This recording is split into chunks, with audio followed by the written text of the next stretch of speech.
Il y a des gestes minuscules qui ne font pas de bruit, des regards qui s'attardent mais que personne ne remarque, des silences où une âme entière tente de dire « je t'ai choisi », même si je n'ai jamais su te le dire. Ce n'est pas un amour qui s'écrit en lettres majuscules, ce n'est pas un feu d'artifice, c'est quelque chose d'autre. Une présence discrète, qui entoure sans étouffer, qui veille sans réclamer, qui aime en secret, mais d'un amour plus vrai que bien des déclarations. Carl Jung disait que ce que l'on ne voit pas gouverne souvent nos vies. Et dans le domaine de l'amour, cela devient encore plus vrai. Parce que l'amour véritable, celui qui n'attend rien en retour, ne se crie pas sur les toits. Il murmure, il se cache dans les interstices, il devient invisible, sauf pour ceux qui regardent avec le cœur. Alors comment savoir si quelqu'un vous aime vraiment? Pas avec les mots, mais avec les ombres, avec ces fragments de lumière cachés dans le quotidien, avec ces actes que l'on ne comprend qu'après coup. Jung appelait cela les signes de l'âme, des marques subtiles laissées par l'inconscient, comme des graines déposées dans notre mémoire émotionnelle. Et si vous regardez bien, vous verrez que certains êtres ont toujours été là, pas pour briller, mais pour éclairer votre chemin quand vous étiez perdu, pas pour prendre, mais pour offrir, même s'ils n'avaient presque rien. Dans ce voyage, nous allons explorer ensemble ces signes invisibles, ceux qui révèlent un amour silencieux mais immense, un amour qui a peut-être toujours été là, en train d'attendre que vous ouvriez les yeux de l'âme. Et vous allez découvrir que parfois, celui qui vous aime le plus est celui que vous n'avez jamais pensé regarder vraiment. Le premier signe, c'est l'attention sans raison. Quand quelqu'un vous aime vraiment, il vous observe d'une manière différente, pas pour vous juger, pas pour vous contrôler, mais pour vous comprendre. Carl Jung disait que l'observation sincère est une forme d'amour, car voir l'autre tel qu'il est, sans le projeter, sans vouloir le changer, c'est rare. Vous êtes-vous déjà surpris à recevoir un message inutile d'une personne, juste pour vous dire « je pensais à toi », un regard posé sur vous quand vous n'alliez pas bien, sans qu'aucun mot ne soit nécessaire? Une question simple, « tu as bien dormi ?» Et derrière cette banalité, une vraie préoccupation, c'est là. C'est ce lien invisible. C'est l'âme qui sent la vôtre et qui s'approche doucement sans s'imposer. L'amour véritable se reconnaît par ces gestes gratuits qui ne servent à rien, sauf à vous rappeler que vous existez, pour quelqu'un. Et puis il y a la mémoire affective. Quand une personne retient ce que vous avez dit en passant, ce détail que vous avez presque oublié, mais qu'elle vous ramène comme un cadeau silencieux, alors vous touchez quelque chose de profond, dans l'inconscient collectif. Jung voyait l'amour comme une résonance entre deux structures intérieures, un miroir vivant. Et ce miroir écoute, il ne réagit pas seulement à vos cris, mais aussi à vos silences. Il est là quand vous doutez, et même quand vous rejetez tout le monde. Il reste, pas par obligation, mais parce que son âme sait que la vôtre traverse une tempête, et elle attend, elle reste présente, même si vous ne la voyez plus. Voilà l'amour invisible. Il ne cherche pas à être reconnu, il cherche à vous protéger, parfois contre vous-même. Et c'est ça qui fait toute la différence. Il n'attend pas la reconnaissance, il n'a pas besoin de scènes, d'applaudissements, ni même de réciprocité. Il existe, et c'est assez pour lui. Mais un jour vous vous retournerez, et vous verrez que cette présence constante était la forme la plus pure d'amour que vous ayez jamais reçue. Et alors, vous comprendrez que les plus belles preuves d'amour n'étaient pas dans les mots, mais dans la constance. Et cette constance est le cri silencieux d'un cœur qui vous aime sans condition. Dans l'univers symbolique de Jung, il existe deux forces intérieures qui façonnent notre façon d'aimer, l'anima chez l'homme et l'animus chez la femme. Ces figures ne sont pas seulement des images intérieures, elles sont les ponts entre notre monde conscient et le mystère de l'autre. Et quand une personne vous aime profondément sans chercher à vous posséder, ce qu'elle active en vous, ce n'est pas seulement de l'affection, c'est votre propre anima ou animus qui commence à s'éveiller. C'est pourquoi ce genre d'amour transforme. Il ne vous flatte pas, il ne vous emprisonne pas, il vous fait grandir. Et la constance devient alors bien plus qu'un simple comportement, elle devient un symbole, une manifestation vivante de l'archétype du soi, qui cherche à s'unifier à travers le regard de l'autre. Un être qui reste malgré vos tempêtes, c'est un miroir sacré. Un rappel que l'amour n'est pas une réaction, mais une offrande. Dans un monde où tout s'accélère, où les liens se consument au rythme des réseaux, une âme qui persiste dans la douceur, c'est une force silencieuse, une présence qui dit « Je ne suis pas ici pour ce que tu me donnes, je suis ici parce que ton existence seule me touche. » Et c'est cette forme d'amour que Jung rapprochait du soi, cette totalité intérieure que chacun cherche à atteindre. Car celui ou celle qui vous aime de cette façon vient pas combler un vide. Il vous révèle à vous-même. Il ne vous rend pas dépendant. Il vous rend libre. Et dans cette liberté, vous commencez à voir que cet amour constant n'était pas une faiblesse, mais une preuve d'éveil. Un amour qui ne part pas quand tout devient flou, mais qui vous tient la main sans faire de bruit. Un amour qui n'a pas besoin d'être vu pour exister. Il est là, silencieux, mais immense. Et parfois, il prend le visage d'un ami, parfois d'un parent, d'un ancien amour, ou même d'un inconnu qui vous tend la main au bon moment. C'est ce que Jung appelait le hasard signifiant, les synchronicités qui trahissent la présence du sacré dans l'ordinaire. Et l'amour, quand il est vrai, devient exactement... Cela est un miracle discret, qui se manifeste à travers un être humain qui a décidé, consciemment ou non, de rester là pour vous. Parfois, l'amour ne se voit pas parce qu'il se retire. Il ne s'impose pas, il fait un pas en arrière pour que vous puissiez avancer.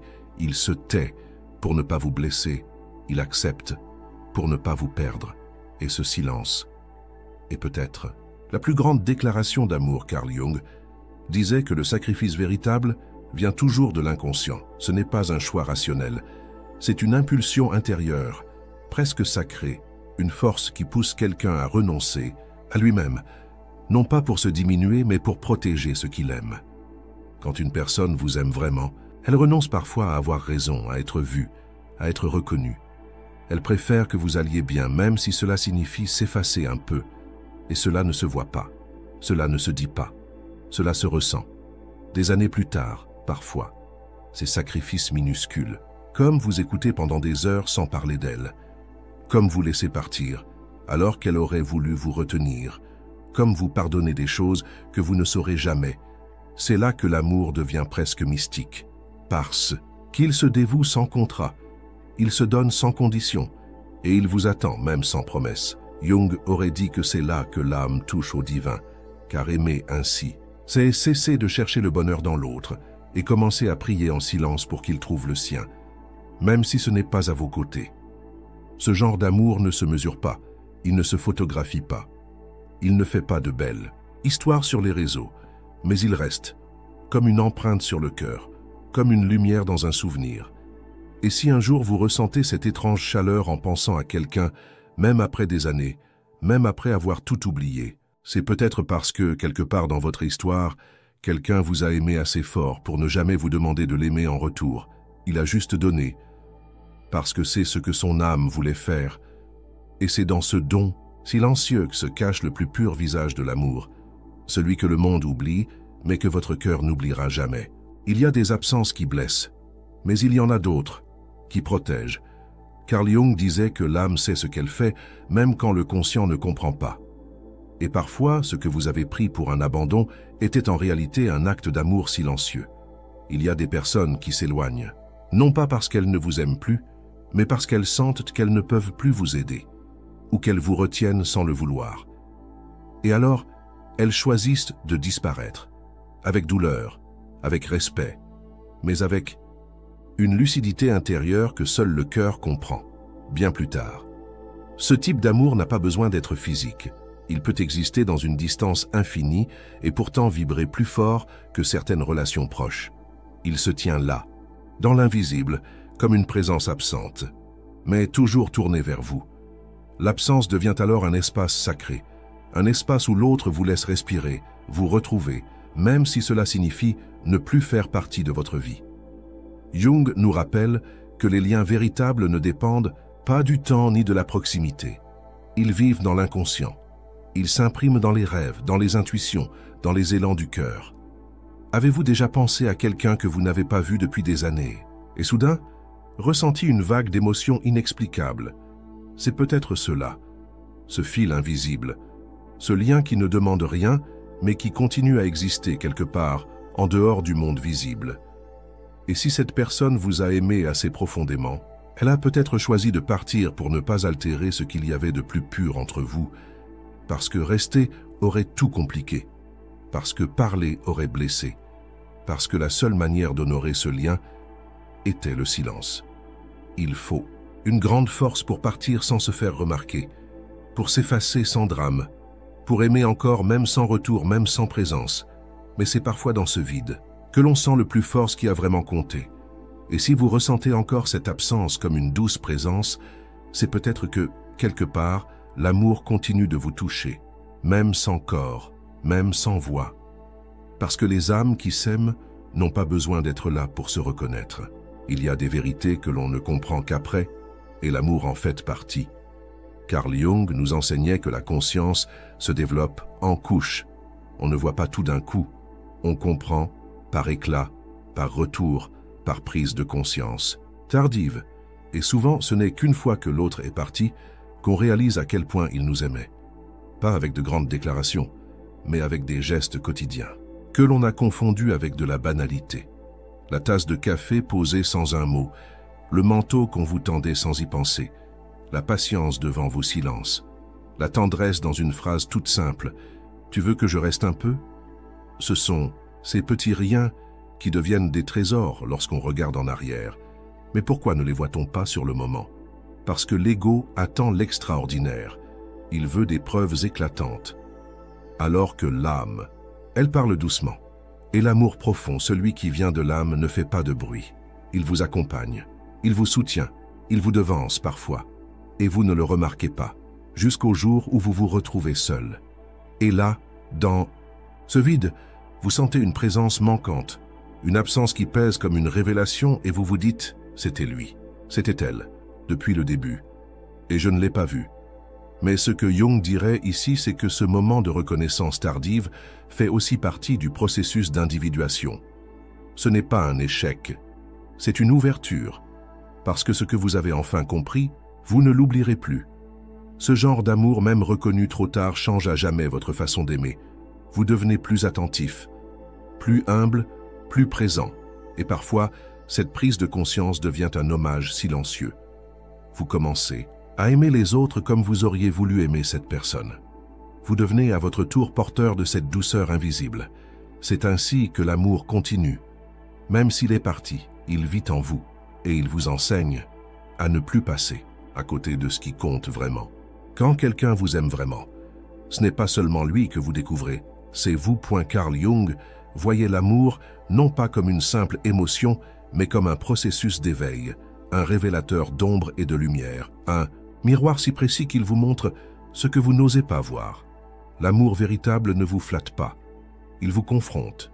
Il vous révèle dans votre vulnérabilité, dans vos incohérences, dans vos parties blessées. Mais au lieu de vous juger, il vous accepte. Et c'est cette acceptation silencieuse, sans condition, qui commence à guérir ce que vous pensiez inconsolable. Quand quelqu'un vous aime d'une manière pure, il touche en vous ce qui était caché, ce que vous n'avez jamais montré, par peur, par honte, par habitude. Et là, une chose étrange se produit. Vous commencez à voir que vous êtes aimable, même dans vos fragilités, même dans vos silences, même quand vous n'y croyez pas vous-même. C'est cette expérience rare, ce regard sans attente, qui vous rapproche du soi. Cette totalité intérieure que Jung plaçait au cœur du processus d'individuation. Car le soi n'est pas perfection, il est intégration. Il est la réunion de vos opposés. Et l'amour vrai vous aide à cela. Il ne vous demande pas d'être autre chose, il vous invite à être entier. C'est pourquoi, après une relation profondément sincère, même si elle ne dure pas, vous n'êtes plus jamais le même. Quelque chose a été ouvert, un passage, un souvenir de ce que vous êtes vraiment quand vous n'avez plus peur d'être vu. Et même si la personne s'en va, même si la vie vous éloigne, le reflet reste en vous, comme un feu doux, comme une lumière intérieure. Jung aurait dit « Ce que vous voyez dans l'autre est souvent ce que vous êtes en train de devenir. » Et si vous avez déjà été aimé ainsi, alors vous portez désormais en vous la preuve vivante que l'amour n'est pas un rêve, mais une force transformatrice, une énergie qui vous ramène à vous, au plus profond, là où votre âme reconnaît enfin sa propre lumière. Il y a des liens qui ne s'expliquent pas. Vous rencontrez quelqu'un, et c'est comme si votre âme le connaissait déjà. Aucune logique, aucune chronologie, juste une sensation profonde. C'est important. Carl Jung appelait cela une reconnaissance archétypale, un contact entre deux inconscients qui se retrouvent au-delà des masques, au-delà du mental. Ce sont les liens d'âme, et lorsqu'ils se tissent, vous sentez que quelque chose change. En vous, vous devenez plus lucide, plus fragile aussi. Parce que ce lien vous touche là où personne n'avait encore atteint. Ce n'est pas toujours romantique, ce n'est pas toujours simple, mais c'est toujours profond. Et même si la relation ne devient rien dans le monde extérieur, elle devient tout dans votre monde intérieur. Jung disait que certaines rencontres activent en nous des contenus inconscients puissants. Elles réveillent des mémoires anciennes, des blessures, des forces oubliées.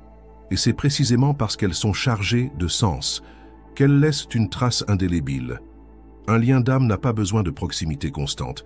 Il n'a pas besoin d'être nourri par des mots, ni même par des gestes. Il suffit d'un regard, d'une rencontre, parfois même d'un rêve. Et soudain, vous sentez que cette personne est entrée dans votre vie, non pas pour combler un vide, mais pour réveiller une partie de vous. Et si elle vous aime, même en silence, même à distance, vous sentirez sa présence. Dans les moments de doute, dans les instants de solitude, quelque chose en vous se souviendra de ce lien, comme une main invisible posée sur votre épaule, comme une chaleur soudaine qui vous traverse sans raison. Et si vous l'écoutez, vous saurez que l'amour ne dépend pas du temps passé ensemble. Il dépend de l'intensité avec laquelle deux âmes se sont reconnues et ont choisi, même brièvement, de se tenir l'une auprès de l'autre. Ces liens-là ne se brisent pas, ils se transforment, ils évoluent, mais ils restent vivants dans la mémoire de l'âme. Et parfois, il suffit d'un instant de silence pour les sentir vibrer à nouveau. Parce que l'amour vrai n'a jamais vraiment besoin d'être ravivé. Il vit dans l'éternel présent. Il arrive un moment où ce que vous avez perdu devient une force.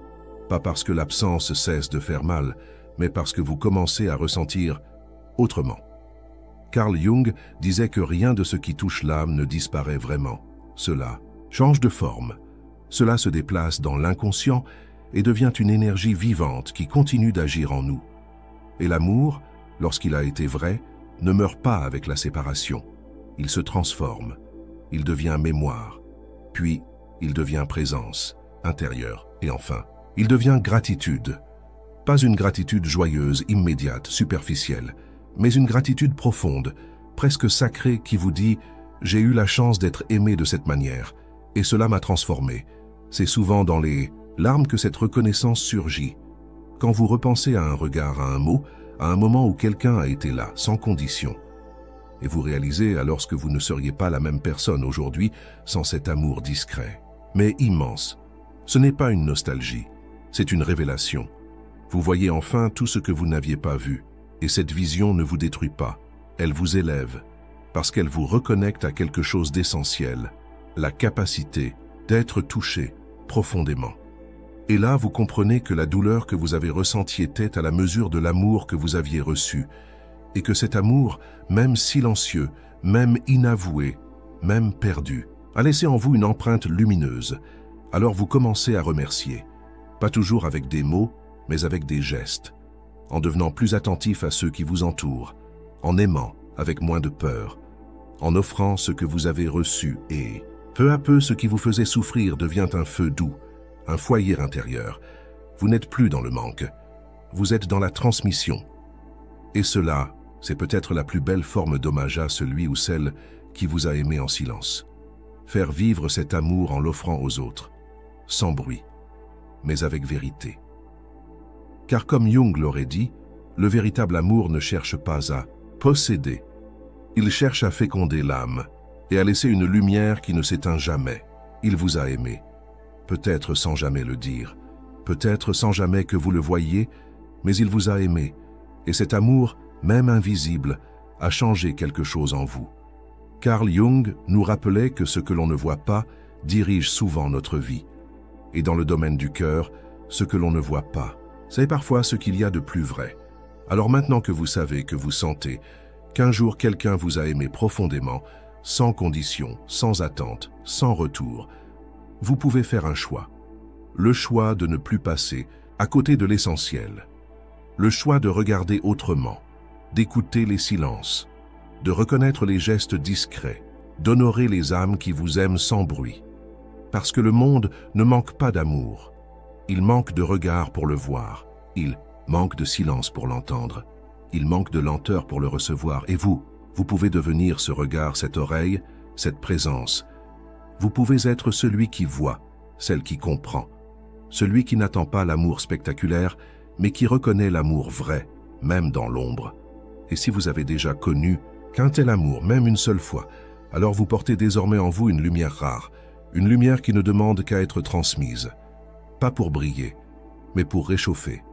Pas pour se montrer, mais pour nourrir. Comme une bougie qu'on allume dans une pièce oubliée.